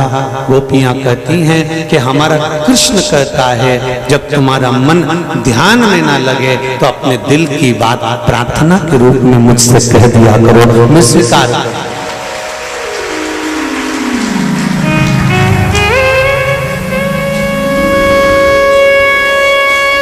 तुम अपने मन की बात मेरे से कहो, मैं स्वीकार करूंगा। तुम अपने दिल की बात मुझसे कहो, मैं स्वीकारूंगा।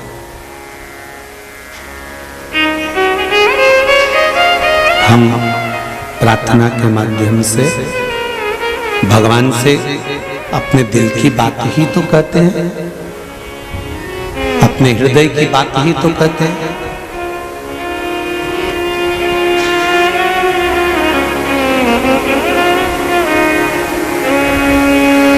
जब जब कहीं मन ना लगे, ये चित्त आपका कहीं जाए ना, ये मन आपका कहीं पहुंचे ना, ये हृदय आपका कहीं जाए ना।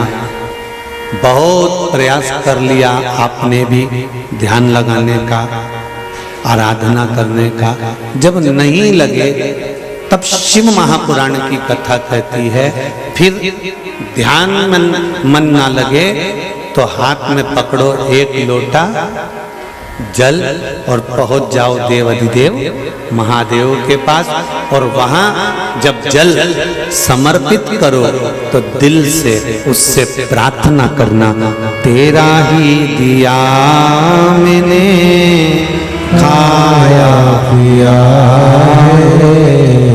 तेरा शुक्रिया है, तेरा शुक्रिया है। मुझे भोले बाबा ने बहुत दे दिया है, तेरा शुक्रिया है, तेरा शुक्रिया है। मुझे शिव के द्वारा करा। एक पत्र में एक भाई ने लिखा है, देखिए,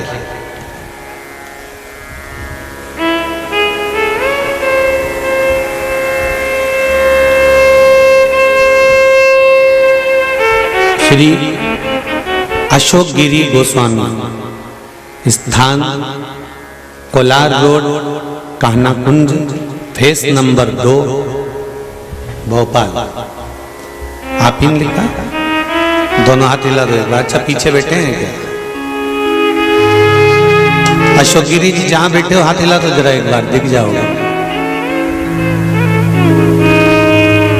अच्छा, बिल्कुल पीछे, ठीक है, दिख गए, ठीक है, हाँ दिख गए बाबू, ऐसे हाथ हिला दो एक बार, हाँ ठीक है। हर हर महादेव। गुरुदेव, कुबेरेश्वर धाम की क्या महिमा बताऊं, जितना भी बताऊं मेरे लिए तो बहुत कम है। जब भी कुबेरेश्वर धाम आता हूं, बाबा मुझे खाली हाथ नहीं जाने देते। जब भी आया हूं, बाबा ने मुझे कुछ ना कुछ दिया है। उन्होंने अपने दरबार से मुझे खाली हाथ नहीं लौटाया है। अब तो मेरा उनके साथ पिता और पुत्र जैसा संबंध हो गया। बहुत बहुत धन्यवाद। अब तो मैं पिता के पास कुछ ना कुछ लालच से पहुंच ही जाता हूं, जैसा मानो एक लालच सा आ गया। आज मैं फिर बाबा से मांगने बाबा के दरबार आ गया हूं। आज मैं 3 महीने में 5वीं बार बाबा के दरबार को प्रणाम करने के लिए पहुंचा। लाइन भी लिखी है, तेरा ही दिया मैंने खाया पिया है, तेरा शुक्रिया है, तेरा शुक्रिया है। ये बैठो। शिव कृपा होती ही कुछ है, उसकी कृपा भी ना कुछ भी नहीं। माइक चेंज कराएगा, आवाज पकड़ रहा है। उसकी कृपा भी ना कुछ भी नहीं हो सकता। अगर उसने बुलाया है आपको, आमंत्रित करा है उसने आपको, यदि आपको आमंत्रित करा, बुलाया तो कुछ देने के लिए ही बुलाया होगा। खाली नहीं जाओगे कुबेरेश्वर बाबा के दरबार में, निश्चित है। बस ये जरूर है कि ये कथा ऑनलाइन है, अपने घरों पर सुनो, मोबाइल पर सुनो, आस्था चैनल पर सुनो, क्योंकि पानी भी आता है कथा के मध्य में, ऐसा नहीं है। जिस जगह से व्यासपीठ से कथा चल रही है, इसको कुबेरेश्वर बाबा का स्मरण कर कर सुनो, धारण करो। जब यहां से जाओ तो बाबा से निवेदन कर कर जाना कि बाबा, सुना है हमने कि तू 3 महीने में वापिस बुला लेता है, इसलिए तेरे दरबार में आए हैं कि तू कृपा करेगा तो हम वापिस। तेरा ही दिया मैंने खाया पिया है, तेरा शुक्रिया है, तेरा शुक्रिया है। मुझ में ने बहुत दे दिया है, तेरा शुक्रिया है, तेरा शुक्रिया है। ये जायदाद दी है, औलाद दी, मुसीबत में हर वक्त इमदाद दी है। तेरा ही दिया मैंने खाया पिया है, तेरा शुक्रिया है, तेरा शुक्रिया है।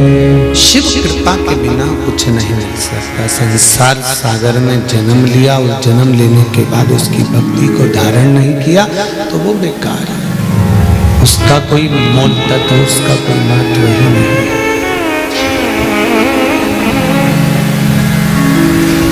महाराज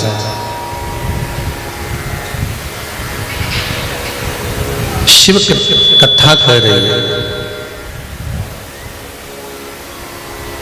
प्रार्थना दिल की बात देवाधिदेव महादेव से कह रहे हैं। ये प्रार्थना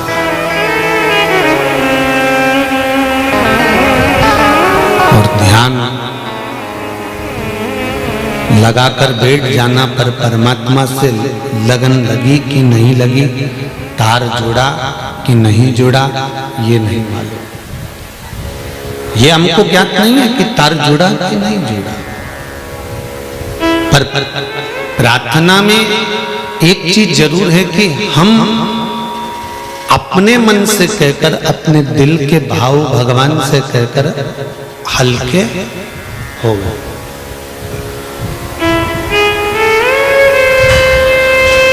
दिन भर की जो बात होती है ना, दिन भर का जो भाव होता है, पत्नी अपने पति से कह देती है। क्यों कहती है? पति उसको चिल्लाता है तो जरा जरा सी बात मुझे मत बताया कर। बोलो सही है कि गलत है? पति चिल्लाता है कि तू जरा जरा सी बात मुझे मत बताया कर, जरा जरा सा बात का टेंशन मुझे मत दिया कर, जरा जरा सी बात को लेकर मत बैठा कर, जरा जरा सी बात मुझसे मत कहा कर। पर जिसको वो ज्यादा मानती है, जिसको वो ज्यादा जानती है, जिसके प्रति वो पूर्ण समर्पित होती है, क्या वो उससे अपने दिल की बात नहीं कह सकती? अरे बोलो तो जम के, कह सकती है ना। तो पति का क्या फर्ज है? सुने,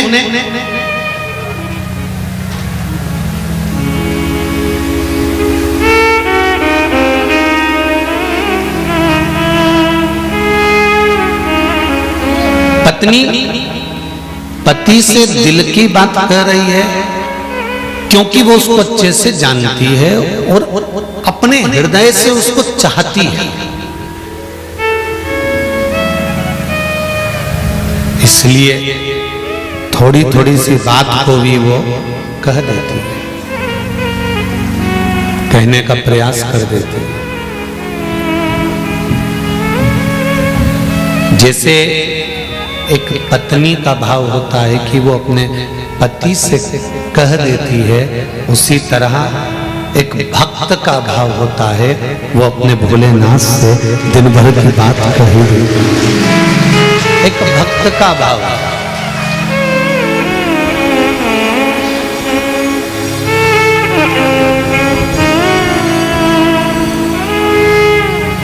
महाराज।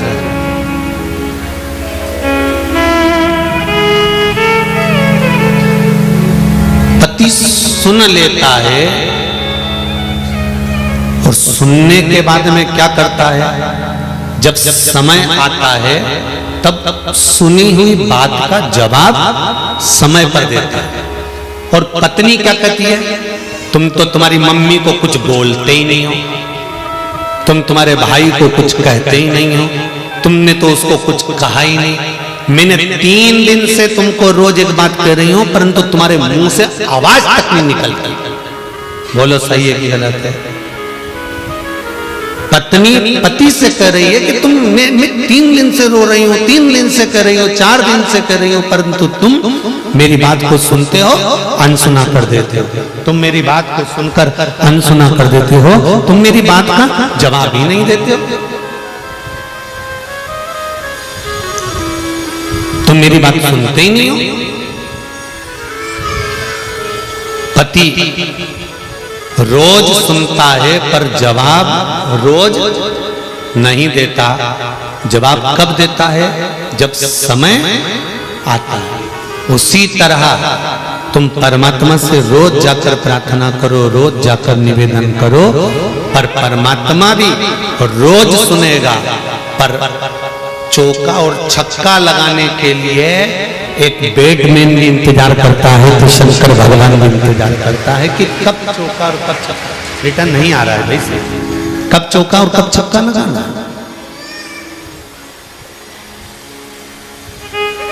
वो इंतजार करते हैं। भगवान भी इंतजार करता है कि कब मुझे इसको क्या प्रदान करना है, कब मुझे इसको क्या देना है। थोड़ा समय का इंतजार करो, थोड़ा सा इंतजार करना पड़ेगा, फिर जब समय आएगा तो भगवान खुद उपत कर कुछ ना कुछ दे देगा। तो प्रार्थना में और ध्यान में अंतर है। प्रार्थना में हम दिल की बात महादेव से करें,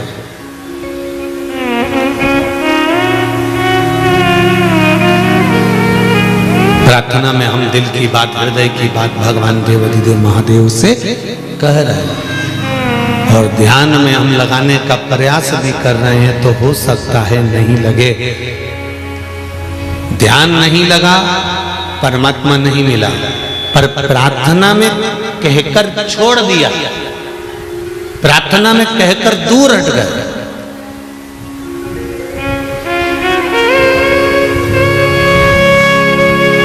और कहकर छोड़ देने के बाद में अब आगे उसकी मर्जी।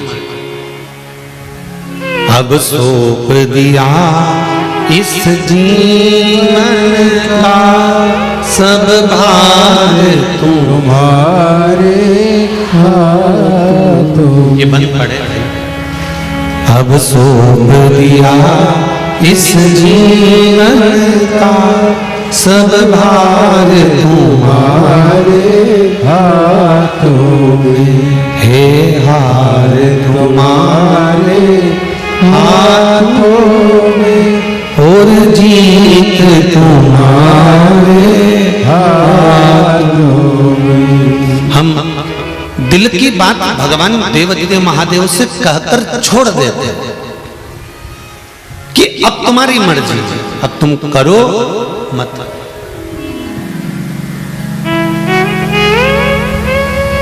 एक बड़ा सुंदर संवाद है, ध्यान देना। एक बार देवाधिदेव महादेव के सामने, जैसे कल कथा में था ना कि चंचुला देवी शंकर भगवान के सामने जाकर खड़ी हो जाती है और चंचुला देवी ठहाका लगाकर हंसती है, और शंकर भगवान उसको समझाते हैं, उपदेश देते हैं, और उसको शिव महापुराण तत्व का महत्व समझा देते हैं।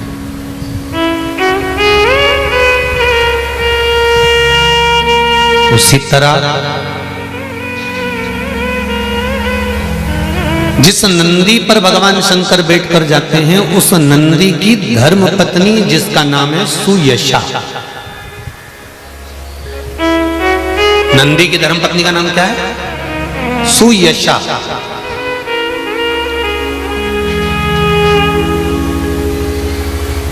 ये सुयशा नंदी की धर्म पत्नी एक बार नंदी से कहती है, स्वामी मृत्यु लोक पर आप भगवान शंकर के साथ में नित्य प्रति रहते हैं, शिव जी के साथ आप भ्रमण करते रहते हैं, पर मेरा मन है कि आप शंकर भगवान के साथ में रहें।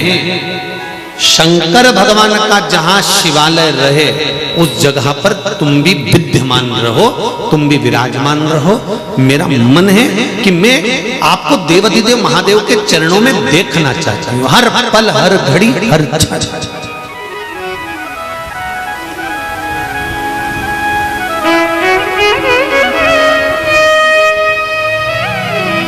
देखिए श्रावण शिव महापुराण के महत्व को समझिएगा जरा। श्रावण शिव महापुराण के महत्व को समझिए और श्रावण शिव महापुराण के इस महत्व को जानने का प्रयास करिएगा कि भगवान शंकर के संवाद में भगवान शंकर के चरणों का स्मरण सुयशा कैसे करती है और सावन के महीने की पूजन कर कर सुयशा अपने पति नंदीश को, अपने पति नंदी को ऐसा आशीर्वाद दिला देती है जिसके कारण शंकर भगवान के मंदिर में नंदी भी विराजमान हो जाता है। जैसे शिव की पूजन होती है वैसे नंदी की, जैसे शंकर भगवान की पूजन हो रही है वैसे नंदी की पूजन।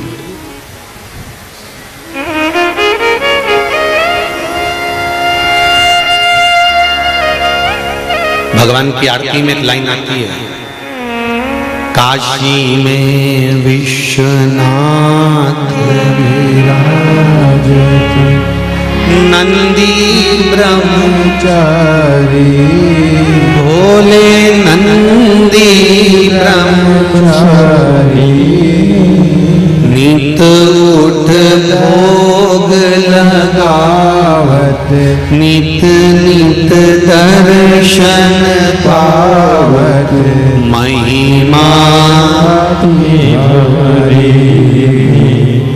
ओम जय शिवा ओम।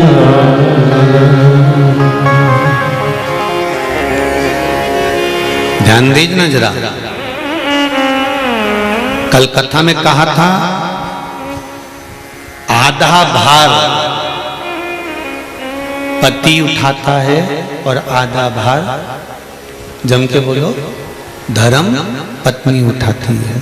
आधा भार पति उठा रहा है, आधा भार धर्म पत्नी उठा रही है। पति कभी इस अंदाजे में मत रहना कि तुम अकेले के बल पर तुम उन्नति की सीढ़ी पर चढ़ रहे हो।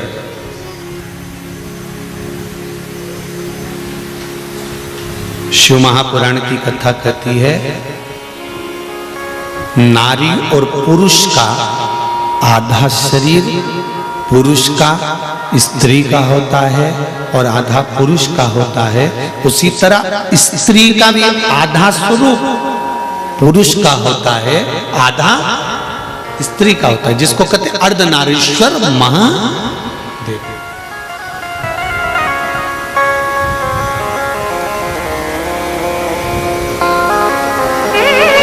आधा भार नारी उठा रही है, आधा भार पुरुष उठा रहा है, आधा भार पति उठा रहा है, आधा पत्नी उठा रही है। पति की उन्नति की सीढ़ी में उसके व्यापार की उन्नति हो, चाहे उसके वैभव की उन्नति हो, उसकी उन्नति की सीढ़ी में उसकी धर्म पत्नी का भी आधा अंश रहता है।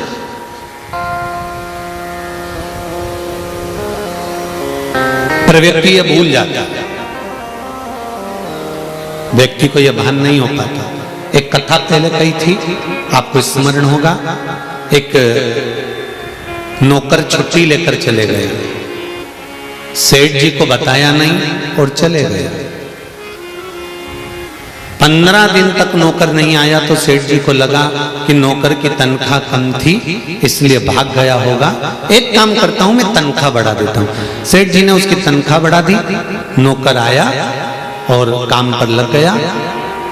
6 महीने के बाद नौकर फिर चले गया, 20 दिन तक नहीं आया। सेठ जी को गुस्सा आया, मैंने इतनी सारी तनख्वाह बढ़ाई इसकी, और बढ़ाने के बाद भी ये तो छुट्टी करके बैठ गया, कुछ भी हो जाए इसकी तनख्वाह आज से कम कर दो। सेठ जी ने कम कर दी। नौकर फिर आ गया। सेठ जी ने 2 महीने के बाद कहा कि तेरे 15 दिन तू नहीं आया था तो तेरी तनख्वाह बढ़ा दी थी, अभी नहीं आया तो तेरी तनख्वाह घटा दी। तू कुछ मुंह से बोला ही नहीं, तनख्वाह बढ़ी तो कम से कम धन्यवाद तो देना था कि साहब बहुत अच्छी बात है आपने मेरी तनख्वाह बढ़ा दी, और मैंने तनख्वाह कम कर दी तो भी तू नहीं बोला कि आपने तनख्वाह कम कर दी, आखिर क्यों नहीं बोलता? तो इतने में उस नौकर ने कहा, सेठ जी मैं गुरु के चरणों में रहता हूँ, गुरु के चरणारविंद की कथा का रस तत्व ग्रहण करता हूँ। मेरे गुरुजी ने कहा था जब परिवार का कोई सदस्य बढ़ता है तो भगवान उसके भाग्य का धन देना चालू कर देता है, और जब परिवार का कोई सदस्य घटता है तो भगवान उसके भाग्य का धन कम करना चालू कर देता है। जब मैंने 15 दिन की छुट्टी ली थी तब मेरी पत्नी के गर्भ से एक बेटे ने जन्म लिया था। मैं आया, मेरी तनख्वाह बढ़ गई। मैं जान गया कि भगवान ने मेरे यहाँ एक सदस्य बढ़ाया तो तनख्वाह बढ़ा दी। फिर 6 महीने के बाद मेरी माताजी शांत हो गई, मैं वापस नौकरी पर आया, आपने मेरी तनख्वाह कम कर दी। मैं समझ गया कि घर में से एक व्यक्ति गया तो उसके भाग्य का धन भी गया।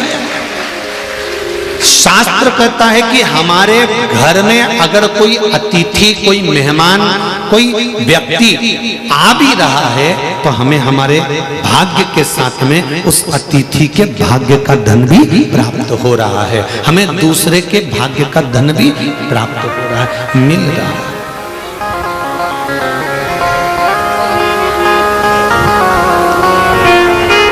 पति ये ना सोचे,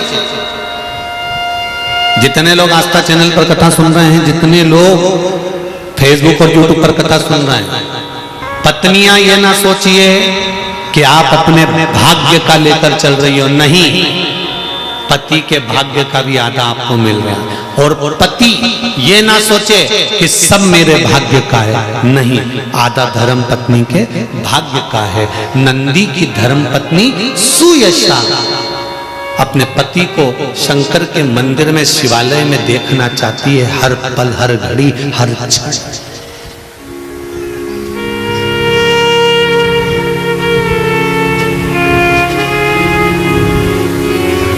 मेरा विश्वास कहता है दुनिया की कोई धर्म पत्नी ऐसी नहीं होगी जो पति को मय खाने में देखना पसंद करेगी। दुनिया की कोई पत्नी ऐसी नहीं होगी जो पति को मदिरा की दुकान पर देखना पसंद करेगी। दुनिया की गरीब से गरीब अगर स्त्री है, शादीशुदा नारी, अपने पति को अगर देखना पसंद करेगी तो उन्नति की सीढ़ी पर चढ़ता हुआ देखना पसंद करेगी, नीचे नहीं।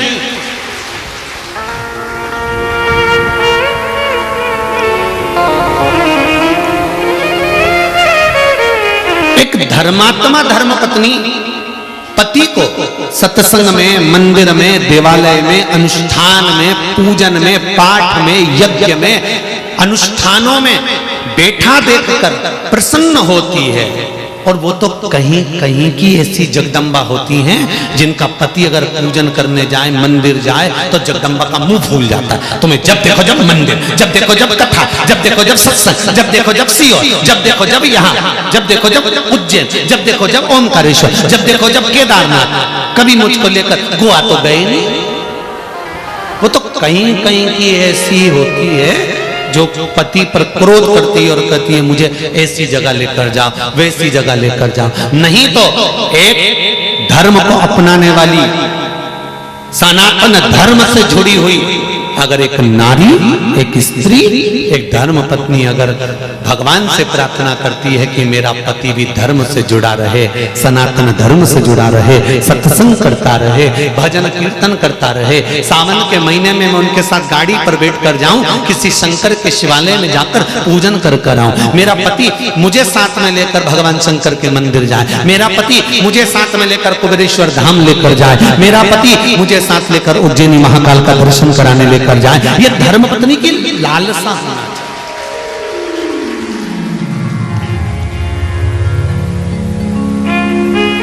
वो तो कहीं कहीं की होती है ऐसी, हम सबकी नहीं कह रहे हो, वो तो कहीं कहीं की एक भारी होती है जिसको पूजन पाठ से कोई मतलब नहीं होता।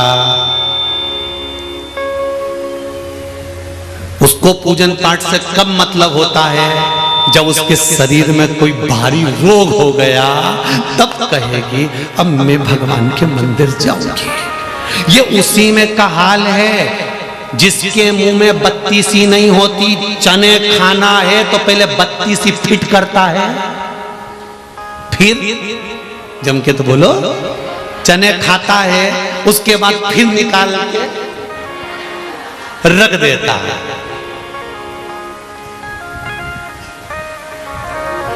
चने खाना है तब बत्ती सी लगाई और चने खा लिए, बत्ती सी फिर ब्रश से घिस के पानी के कटोरे में फ्रिज में धर दो। ये उसी में के लोग हैं। जब भगवान से काम पड़ता है, शरीर में रोग आ गया, बीमारी आ गई, कोई टेंशन आ गया, कोई घाटा लग गया, कोई दुख आ गया, तो ये बत्ती सी नहीं लगाए चने खाते समय फिर निकाल के रख दें। दुनिया के लोग ऐसे ही हैं। जब तकलीफ आती है तब महादेव के चरणों में जाकर खड़े हो जाते हैं और काम निकला महादेव को, काम निकला फिर भूल गए, काम समाप्त फिर भूल।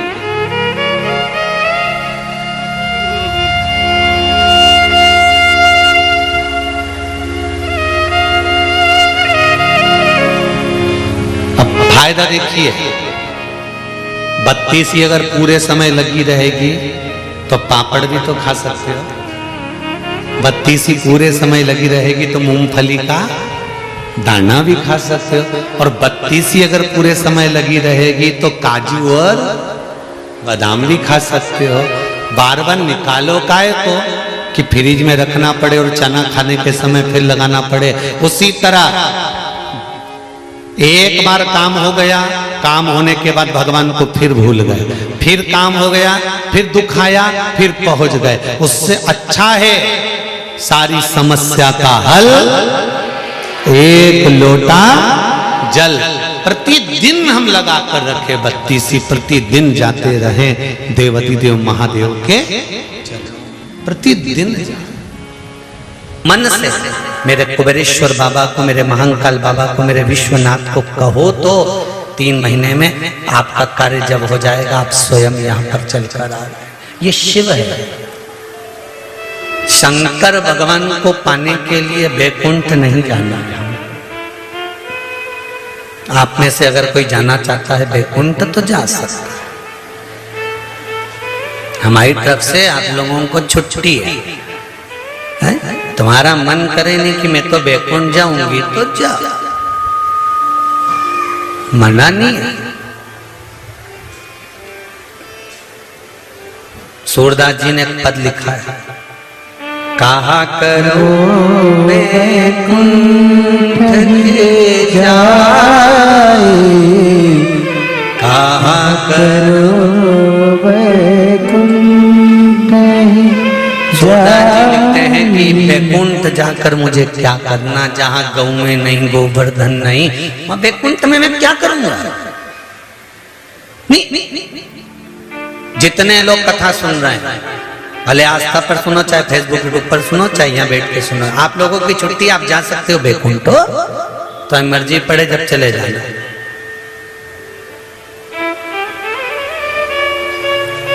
पर करोगे क्या बैकुंठ में? क्या करना मैं बैकुंठ में?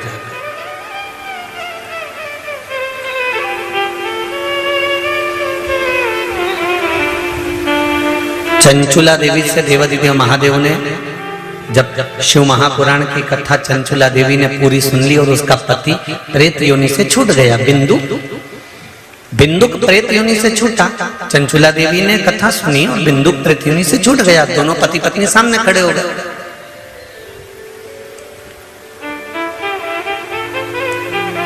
पूछा भोलेनाथ जी ने, अब तुम दोनों प्रेत योनि से छूट चुके हो, तुम कहां जाना चाहते हो बताओ।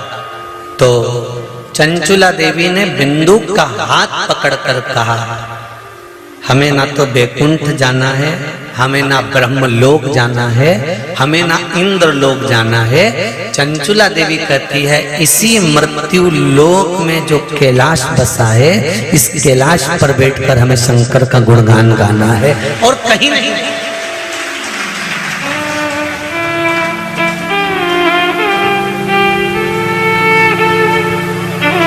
क्या करेंगे बैकुंठ में जाकर? वहां पर केवल डल्लब का गद्दा मिलेगा, एसी का रूम मिलेगा, सोने और चांदी की थाली में भोजन मिलेगा, अप्सराएं तुम्हारा पंखा झेलेगी।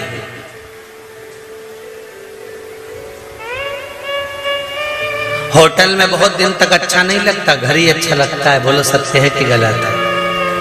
तुम वीआईपी से वीआईपी होटल में चले जाओ, चाहे तुम बद्रीनाथ घूमने जाओ, चाहे तुम केदारनाथ घूमने जाओ, चाहे तुम रामेश्वरम चले जाओ, चाहे तुम द्वारका चले जाओ, वीआईपी से वीआईपी होटल में घूमना, चाहे तुम गोवा में चले जाओ, खूब जोरदार होटल में रहो, खूब चकाचक रहो, तुम्हारे लिए नौकर सर्वेंट लगा हुआ है, सामान लाला कर देगा। तुम कितनी भी वीआईपी होटल में 5 स्टार 10 स्टार जितनी स्टार हो सारी स्टार में रह लो, तुम तो मना नहीं हो।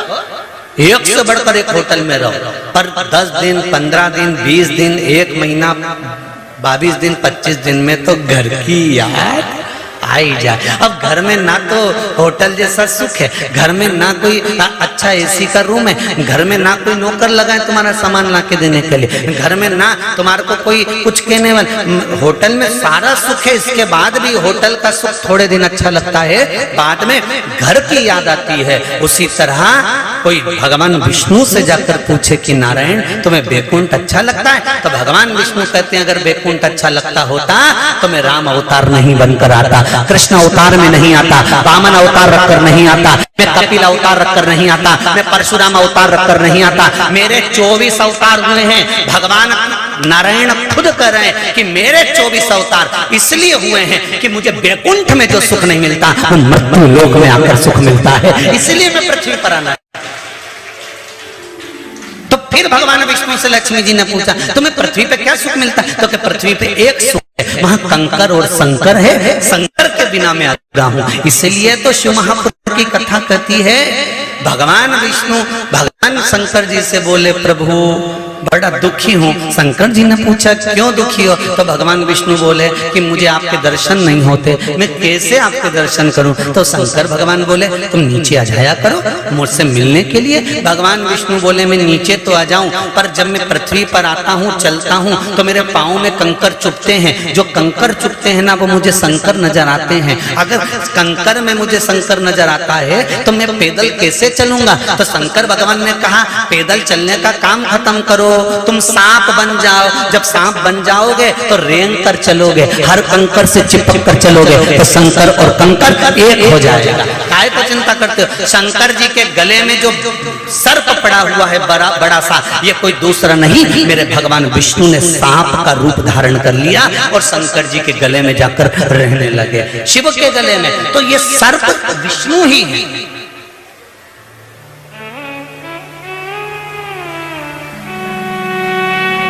तुझ में रब दिखता है यारा, मैं क्या करूं? हर एक में वही दिखता है, तो अपन क्या करेंगे?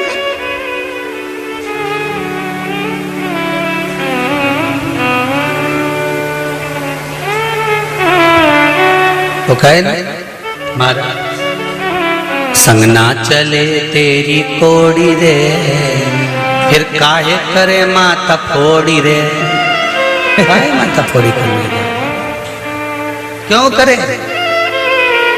1 रुपया साथ में ले जा सकते जीजी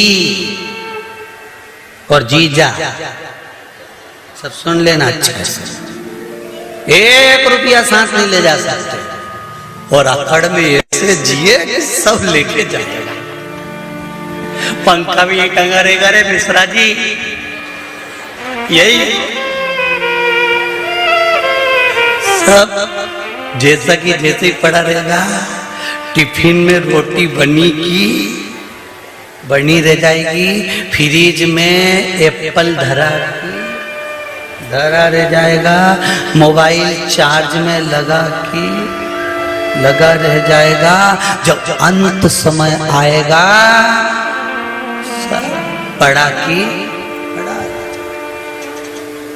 सब 10-12 दिन तक लोग रोएंगे, 13वें दिन नुक्ति और सेव रायते में डाल के खाएंगे। तुम चले जाओगे, जो परसने वाला आएगा उससे कहेंगे तरी तरी दो, थोड़ा नमक और ला दो। हमारी काकी जी निपट गई, थोड़ी सी नुक्ति तो और दे। काकी जी निपटी है, अब काकी निपटी ने तो नुक्ति झड़े, फिर कौन तुझे याद करेगा?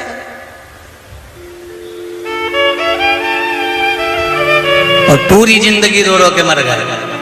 भगवान ऐसा भगवान वैसा, हमारी तो जिंदगी बेकार हो गई। काय करो?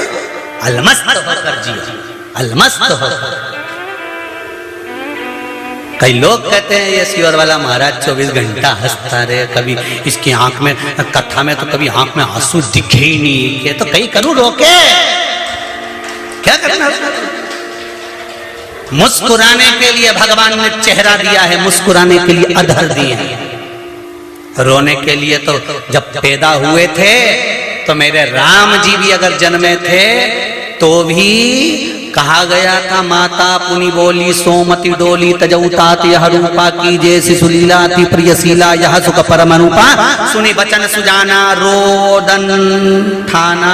कह दिया रो राम जी। राम जी बोले हम रोएं, और क्या, जन्मे हो पृथ्वी पर तो रोना तो पड़ेगा। इसलिए राम जी को माता कौशल्या ने रुलाया था कि जन्मे हो पृथ्वी पर तो रोना पड़ेगा। इसलिए आज भी बच्चे का जन्म जब हॉस्पिटल में होता है, चाहे घर में होता है, डॉक्टर सिस्टर थप मार के चिमटा तोड़ के रुलाते हैं, रो, आज से रोएगा तो मरे मरे तक रोना पड़ेगा, रोना पड़ेगा निश्चित है, रो।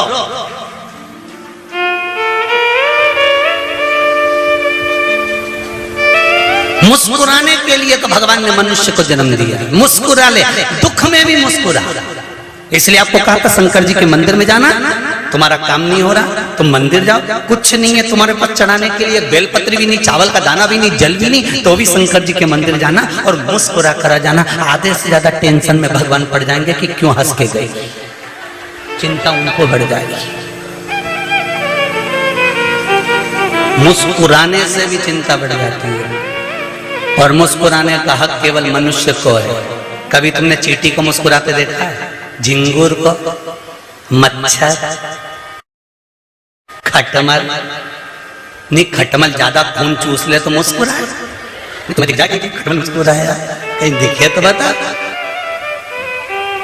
मगरमच्छ मुस्कुराए, कवर बिज्जू, सुंगर?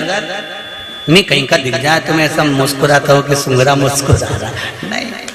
मुस्कुराने के लिए केवल एक मनुष्य को बनाया है कि जिंदगी में कितना भी दुख आ जाए, कितनी भी तकलीफ आ जाए, कितना भी कष्ट आ जाए, पर मुस्कुराना मत छोड़ना। ये मुस्कुराने में भी परमात्मा छुपा हुआ है, मुस्कुराने में भी परमात्मा छुपा है।